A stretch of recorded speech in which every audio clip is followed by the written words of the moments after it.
I'm proud, proud to be an African like you. It was brilliant. Yeah, it was brilliant. And I'm not great with history, so having the Reverend do the tour and everything was fantastic. It was very interesting, very informative.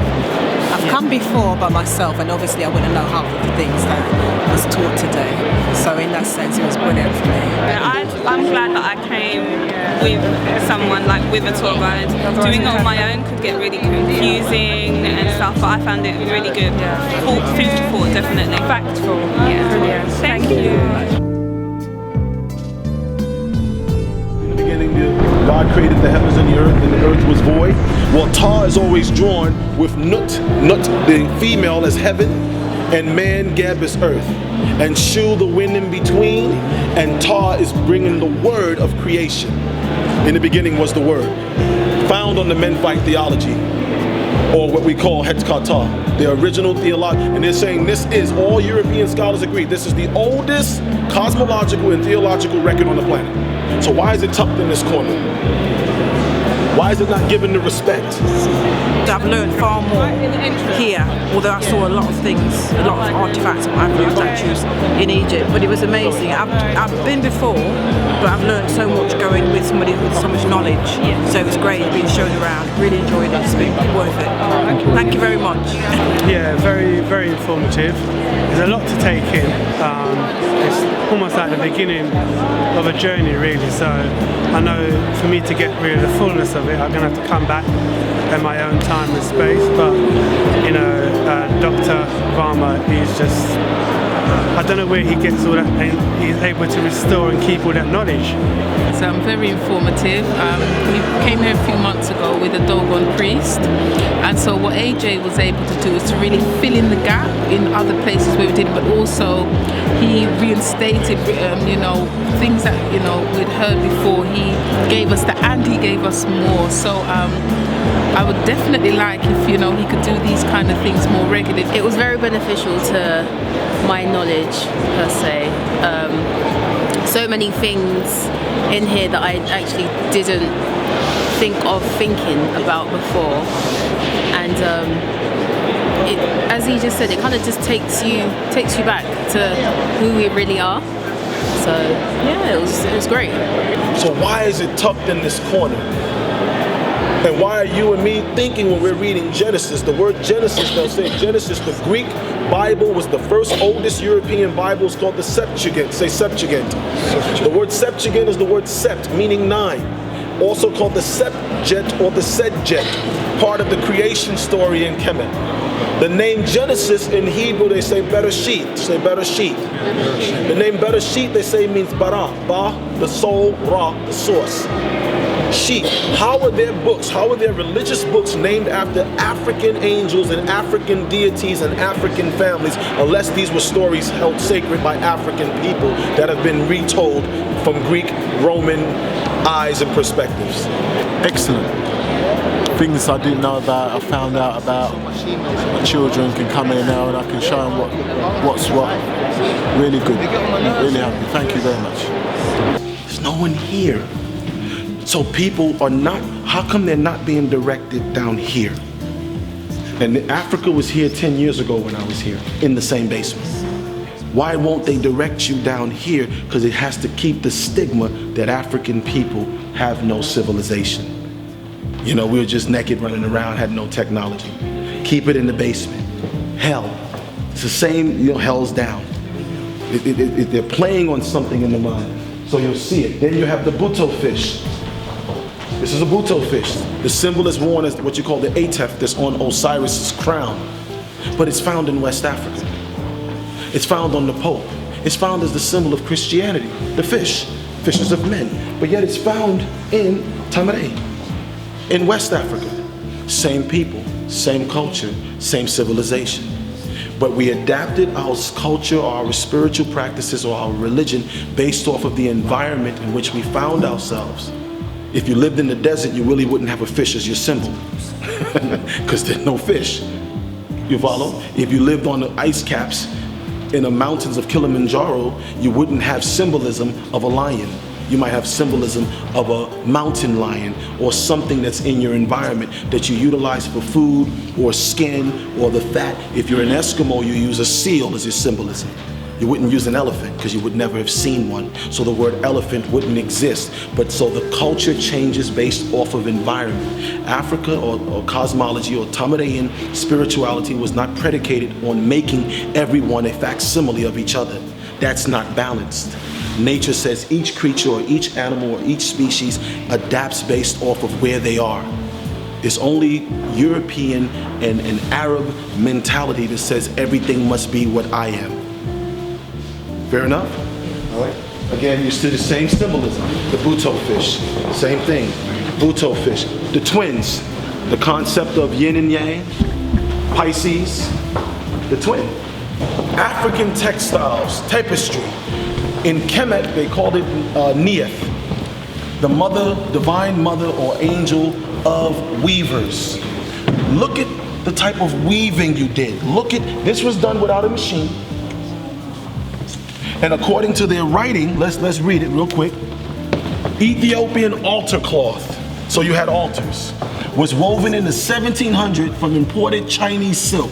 Its makers, now here's the lie, its makers may have been Jewish weavers from Yemen. No. Now let's ask which Jews? Yemen. Say Yemen. Yemen. Say Benjamin. Say Benjamin. Say Benjamin. Dr. Ben said his grandmother was from Yemen. But see, because the word Jew, what are you now thinking? You're thinking Europe. So this is why words are so important, to identify who you are, because as long as you're using the words that they use, you keep going back to them as a reference point. But look at the tapestry, look at the inks that we use. These inks didn't wear out. You can't buy a pair of jeans today and wear it 3 days without it wearing out. So we knew something. Morocco. Now if we look at this shawl, what do you see in this shawl? What do the Jews put on every morning? Called a tefillin. This long blue and white or brown and white prayer cloth. But it's found today when you graduate university, you call it a stole. But it's found in West Africa, of the Manjank cloth from Guinea-Bissau. So the people of Guinea-Bissau were making stoles. So they must have had universities. What's the greatest university of the last century? 2 centuries. Timbuktu. Oh, so somebody knows something. But if we tuck it down in the basement, and we don't put any lights and spotlights pointing people in this direction, no one comes down here. Let's continue. Morocco, North Africa, you again. But according, what does this look like? Doesn't this look like the gypsies? Yes, it does. Say gypsy. Say I Egyptian. Say I Egyptos. So where did the gypsies get their dress from? So every time you see a gypsy, or you call them Eastern Bloc, yeah, some of them from the Eastern Bloc, where they get their culture from. The ruins, the casting of lots. But when they do it, it's called ruins, or casting of lots. When you do it, it's paganism. Isn't that convenient? Oh, She said, yeah. Printed cotton cloth. Beautiful. This was done in 1800s. It's not new. 1800s, you were weaving and doing these types of designs. East Africa, South Africa, 1800s. When all they were wearing was wigs and with lice in it, right? Truth is truth, it is what it is. This is what you were doing. But yet you're ashamed to wear it, and now they're grabbing it in their fashion industry.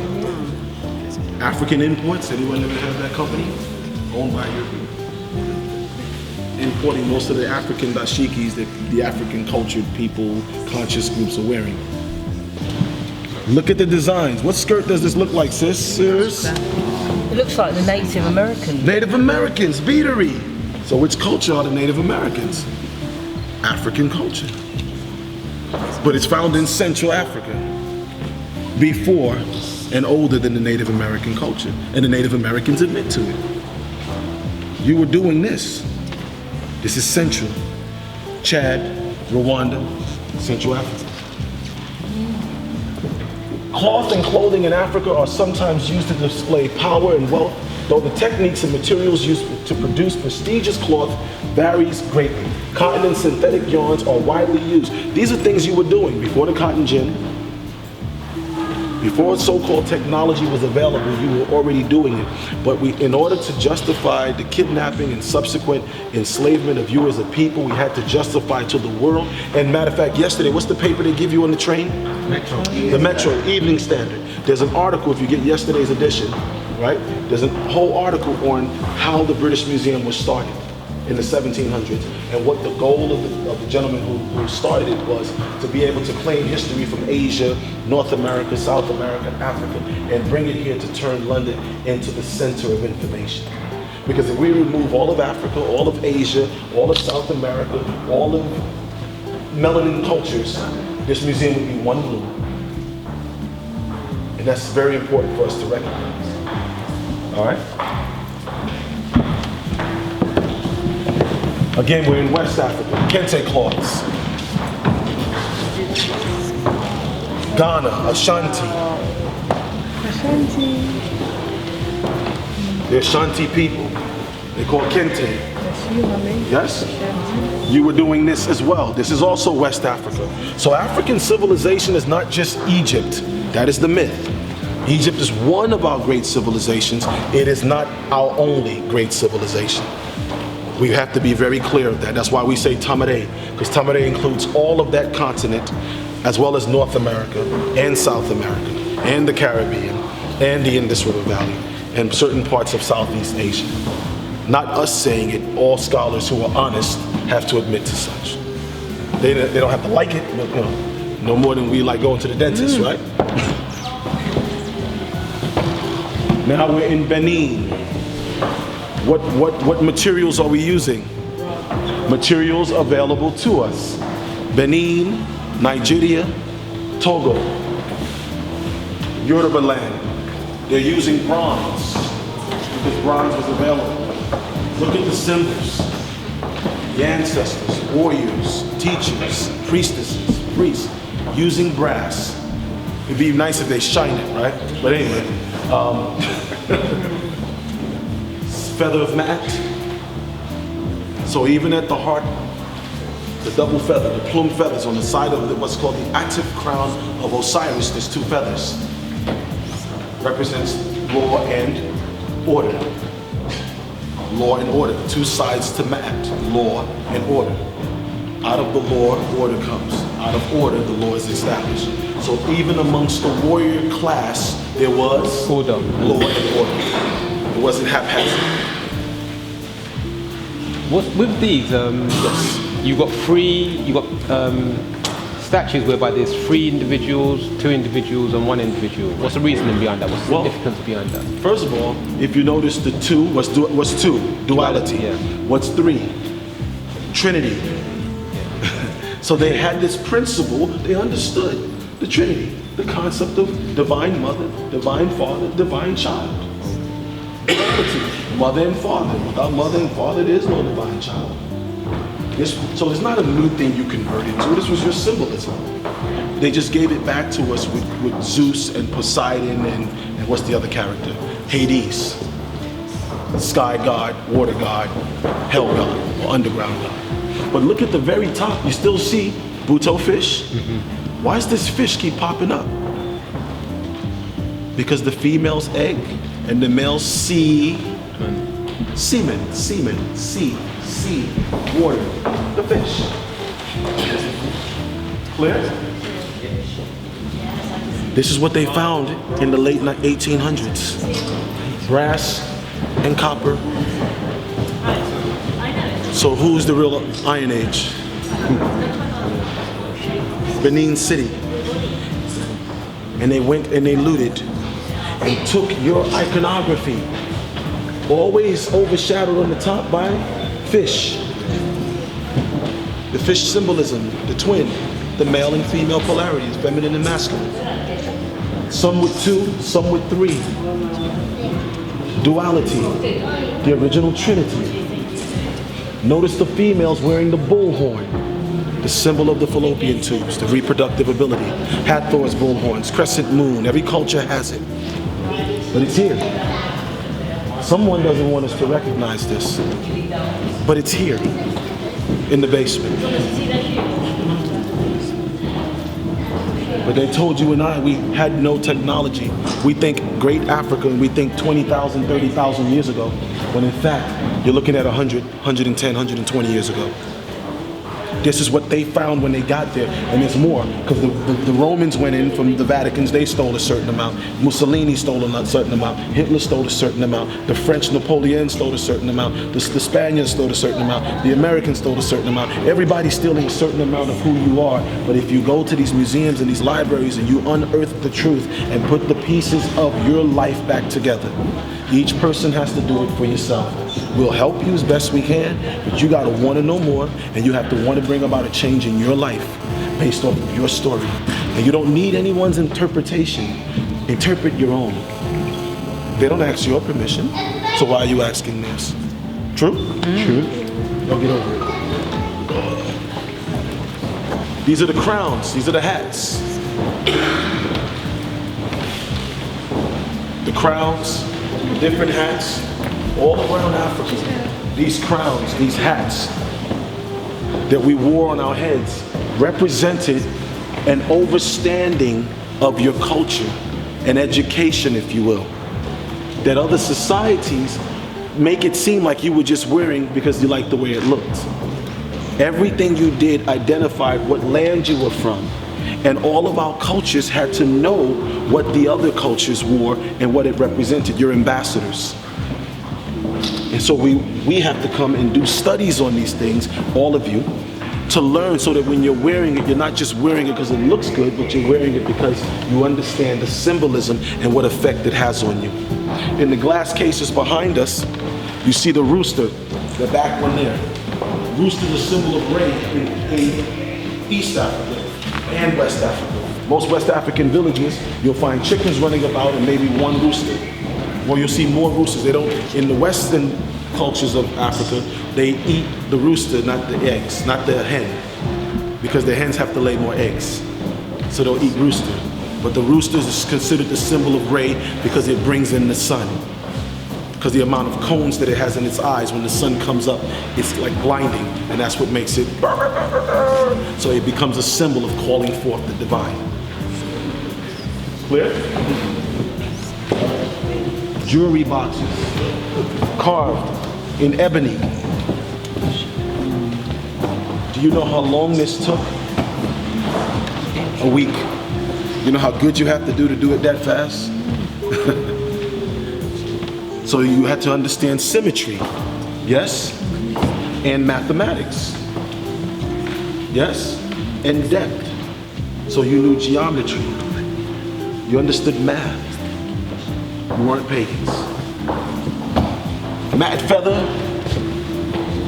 See the mat feather?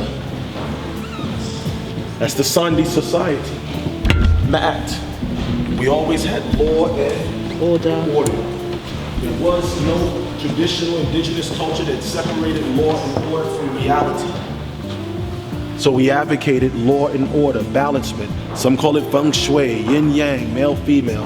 Every culture has a name. This sensor glass, look at ivory. And mind you, you didn't go and kill the elephant to get the ivory. You knew where the elephants went to die. And every year you went to the elephant gravesite and you collected your ivory. So you were balanced with nature, as opposed to the poaching that goes on today. Look at the detail. But yet we were labeled pagan. So why is it okay when I memorize what you've given me as names that have really no relationship directly to me as it's been interpreted, but when I identify with this, then it's pagan. Meanwhile, the Bible does say Jacob stole the family heirlooms of Laban, his father-in-law, called teraphims, the same family funerary statues, which were not worshipped, but served as a reminder, just like pictures. You have a photo album? You have pictures on your mantle, on your bureau, your dresser. You have pictures of your ancestors, of your grandmother, grandfather. Are you worshiping them or are you remembering them?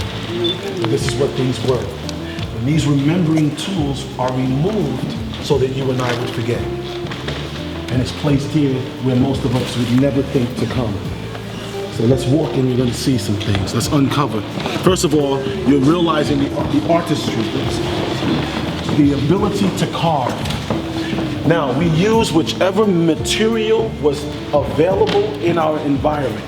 Our iconography or our mascots or our symbolisms were based off of those animals or those things which we found in our environment. We did not worship animals. They were our mascots. Every university, every school has a mascot.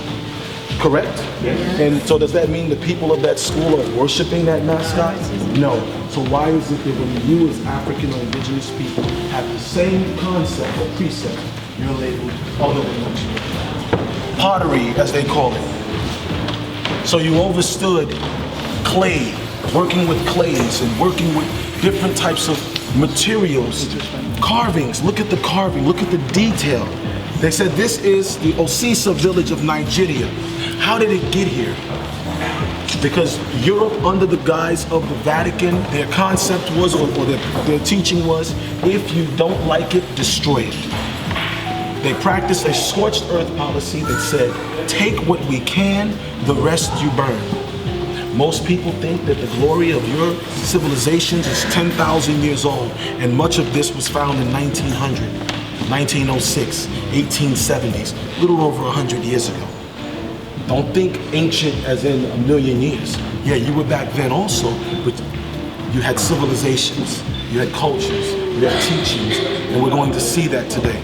Fair enough? Africa, 1900, 1870s to the 1900s. Now this doesn't seem like much because you think, well, it's just pottery, right? Well, wait till we go to the other side. You go to Victoria and Albert as well. That's right. Now let's look here. Pottery is one of the oldest arts of Africa. While it is often seen as a disappearing skill, modern production in the workshops and villages throughout the continent is vast and probably increasing. While the technology of African pottery appears extremely simple, local terracotta combines absolute utility with great formal beauty, meaning no one else has been able to replicate it. Nigeria. The video shows the key stages of pottery manufactured in the Gwari village of Ushafa in the central Nigeria. The female potters work all year round. So who was the original potters? Why? Who's the original shaper of us all? In whose womb are we shaped? So our science understood that. The reason they can't figure out how we built things is because they're trying to leave out that feminine force that was responsible. Every person standing here has a positive and masculine energy running through your body that's affecting your brain. The right side runs the left side of the body, the left side of the brain runs the right side of the body. To leave out the feminine or masculine polarity is to leave out a portion of yourself. Only Greece and Rome chooses to do such. We have to embrace our true spirituality, economics, labor, and every other aspect of who and what we are, and don't be ashamed to declare such. It's not about offending any, it's about standing for what you know to be true and necessary for your mental, spiritual, emotional, and physical liberation. And anybody who doesn't like it, they'll get over it. Right? We're over it. And his mother, the two consorts, one with a child who's infant, one with a child who's in the lap, and they're holding in their hand the reed plant, the papyrus reed. The papyrus reed is known as what they use to make parchment paper, and it is that which represents stability, because information is passed from generation to generation. That fan also resembles the Ankh that we just looked at upstairs, the key of eternal life. We held the Ankh in Central Africa, we held the Akuba in Ghana, in West Africa, and we held the Ankh in what they're calling East Africa. It was overstood as the key of reproduction, or the feminine fallopian tubes, the matriarchal society, because female is that which we all come through to live, and every man must re-enter her to have eternal life, to have children. Good? I thought this was European. I thought this was the Vikings. But this is whose? It's yours. It's the Hausa people, Nigeria. So where'd they get it from? So the next time you're watching a Viking movie, or Lord of the Rings, or Braveheart, or Gladiator, or the Egyptian wannabe movies, understand where they got their concepts of warfare from.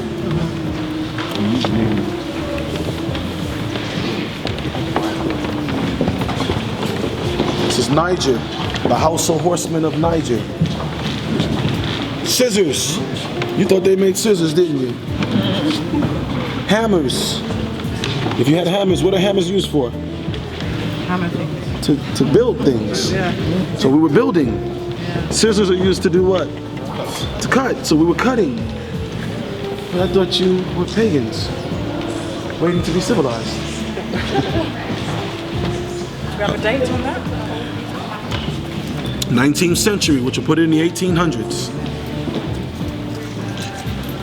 Not 10,000 years ago. 100 years, a little over 100 years. Now, according to the write-ups, this is from the Congo Basin. Where's Congo? Anyone? What part? Congo. Central. Congo, Rwanda. Central Africa. You had a system of defense, not warfare.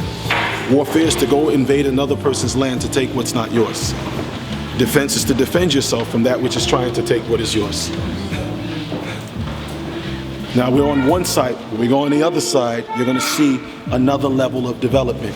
This was your...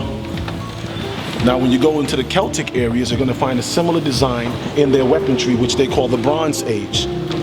But you were the original bronze workers of Benin, of Togo, and you'll see the bronze mass. And the mineral bronze, was it abundant in Europe? So how could they be the Bronze Age? I'm just saying. The brass behind you again. Now they say this was used in magic, ritual, and religion. The Lile people, Ugun, Yoruba god of iron, so Nigerian. This was what they found. This is what they found when they invaded your land. You were doing this, and then were taught to disconnect and embrace perceptions as they've given it to us. Not that you didn't have original Christian or Hebrew doctrines, but the way they've given it to us, it's done something. We're using this tour as a remembering tool. Everyone in here, including myself, either are or have suffered from a form of amnesia. Each of you are going to see something in here today that's going to trigger something in you to want to know more. That's what we want. If we get you to want to know more, you liberate yourself. Not about me doing it, it's about you doing it. You got to free yourself. You free yourself by deciding you want to know more, and you'll never accept anything on face value. Fair enough? Yeah. Let's go down to the other side. All right.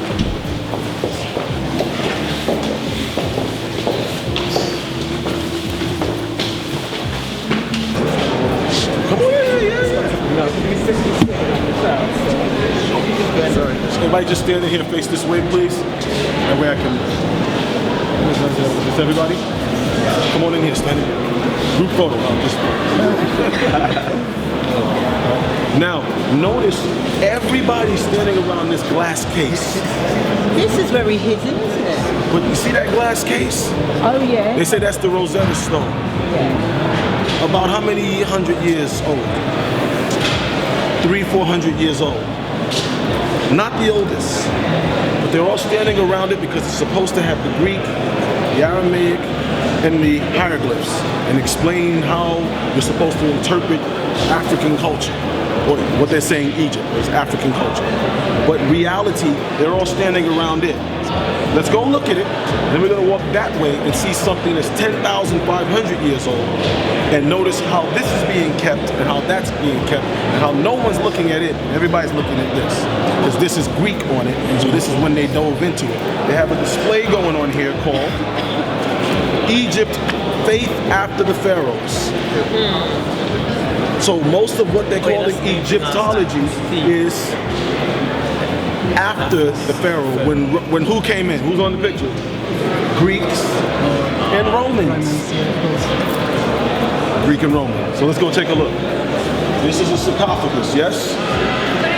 That's what they call it. That's the Latin word, sarcophagus. English, we call it what? Coffin. Yes? It's from the word coffer, where all the money is kept. But what did we call it? A neb-unk. Say neb-unk. And the neb-unk, nebu, remember upstairs? That obelisk we looked at, nebu. Nebu means master, mistress, not mistress like cheating on me, but a female master, what the word really means. What's the unk? Key of eternal life, but it's the original cross. So every great pharaoh or queen, if you will, was placed on a neb-unk. She's placed on a, okay, I'm gonna say it again. Neb-unk, also called a cross. Neb-unk, also called a cross. So every great ruler, when they expired, was placed on a cross. The concept of a human being who sacrificed their life for you, your good shepherd, your sacrificial mother or sacrificial father, is placed on a cross, a neb-unk. They took it and nailed this guy up there and said, Jesus.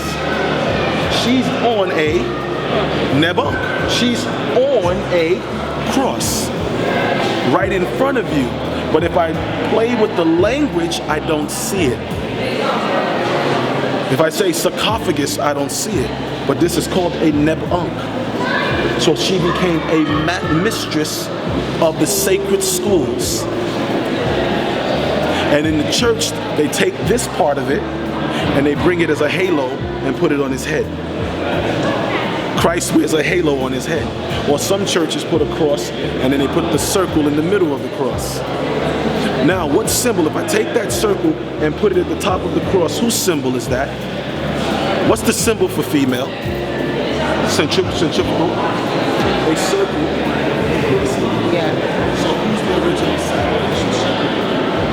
Who lays her life leads that we may live? Mother, you, divine mistress, divine you. Anyone with any female with children shed blood so that we may live. The original sacrificial shepherd. Because what makes, in the Bible they'll say, an unblemished lamb, right?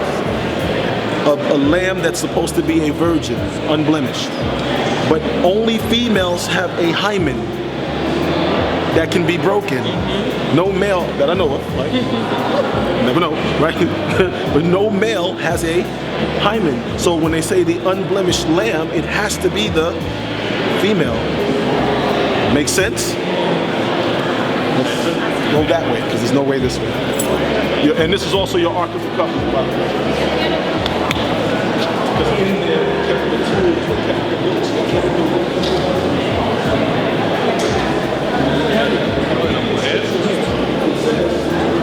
every one of these you're going to see in this section.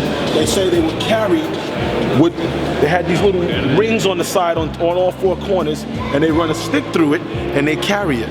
That's the symbol of them carrying the Ark of the Covenant, because in here was not just a person, but was also books, records, information, the Ark that kept your covenant, your story. Or did they put it on a cart and pull it? Which one? We were smarter than that. It's just the way that you described it, really. This is your pillar of faith, because it tells the story of your belief system, of your cosmology, of your spirituality. Always based off of the divine feminine and the divine masculine who sits in her lap. It's always a boy. You'll never see an Egyptian or African pharaoh or female queen or princess seated with a girl in her lap, because she understood the necessity of both polarities. And that child was raised and understood or overstood that without mother, he's nothing. King Shaka of the Zulu did not win one military campaign. He was called General Shaka. Somebody, if you're the general, somebody's over you. Nandi was the one instructing him how to win. Queen Nzinga was the one instructing them. The warrior princesses of Dahomey the country called the Home today. They were called the Amazons of the Home. British could not handle these women. They mopped up every soldier the British sentenced them to where they had to ease back. They said we never encountered. That's where the story of the Amazon women come from. The warrior princesses of the Home. You follow? Queen Yasantiwa, who went and got the Ashanti stool.